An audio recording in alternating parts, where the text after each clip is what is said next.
Hello everyone, welcome back to Cosmically Correct. I'm your host Devina, and today for our first official video related to astrology, I'm going to give you guys a quick brief on the history of astrology. As I said in the introduction video, each video of this series will be focusing on one aspect of astrology. So let's get into today's video. So in ancient times, astrology wasn't even seen as something different from astronomy. The earliest traces tell us that astrology originated in Mesopotamia and spread throughout India. Now, Mesopotamia, if you see, it was kind of like the Middle Eastern region. It had a lot of connections. This was also a time period where early art was developed.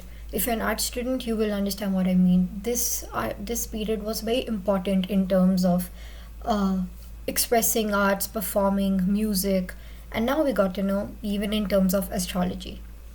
After it developed in this time period, it spread throughout India, where Vedic astrology was developed.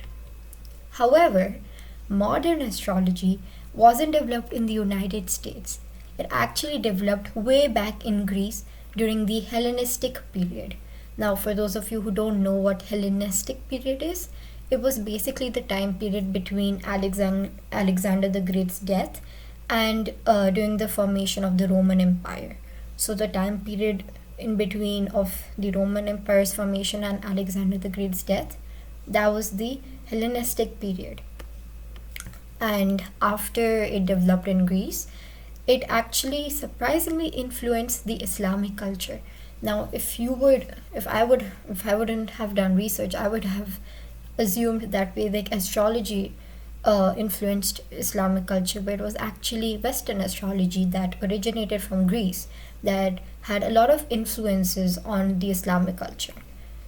And from there onwards, it spread to Europe during the Middle Ages, where people would buy books and translate the languages and develop their own ideas and translate into French, into German, and into other languages for people to just view it and see and talk, tell their opinions about it.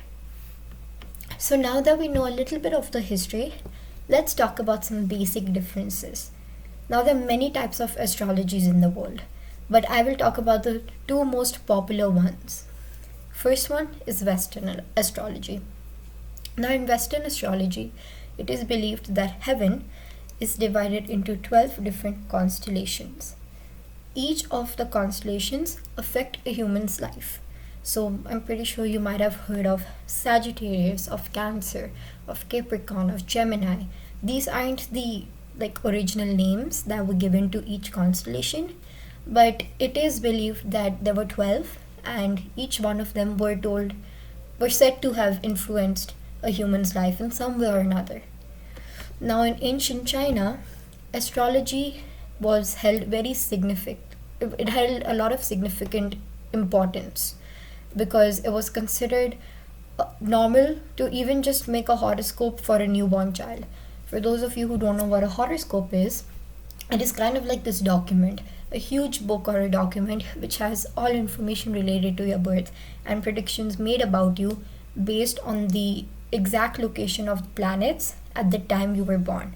And they connect astronomy to astrology in order to form predictions about your life in a horoscope. If you guys want to know more about that in detail, just let me know and I'll make a whole different video on it. So in ancient China, astrology soon became part of their culture, and it was considered totally normal to make a horoscope for a newborn child.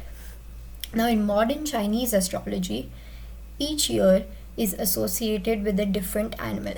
Just like in Western astrology, there are also 12 constellations, but each of the 12 constellations are animals in Chinese astrology. Instead of having a different constellation for each month, they have a different constellation for each year. And then again, obviously, because there are only 12 constellations, some constellations are repeated after 4 years or 2 years or 3 years. It depends, or after 12 years. It keeps repeating, but with a huge year gap. Now, people who are said to be born in that specific year of that specific animal are said to have personality traits that are associated with that animal. For example, I am born in 2006 and that's the year of the dog. Now, when you search it up, it says that the uh, zodiac of the dog is believed to have loyalty, of honesty, and is supposed to be a very helpful friend. I might believe that is true, and you might believe it is not. But it is said by Chinese astrology that the year you're born in affects your personality. Now, I think this is enough for this video. I know a lot of people probably were wondering that why didn't I talk about Vedic astrology? Vedic astrology is astrology which was developed in India. Remember, it came from Mesopotamia, but obviously when astrology goes to different countries or just knowledge goes to different countries, each country adapt to it and modify it according to their own beliefs.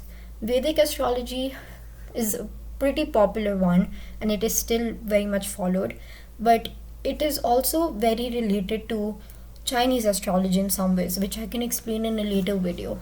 But I thought that the best examples to say for the first video of this series is Western and Chinese, just so you can kind of get an idea of how each culture, while they have similarities, how they also differ, how their ideologies also differ.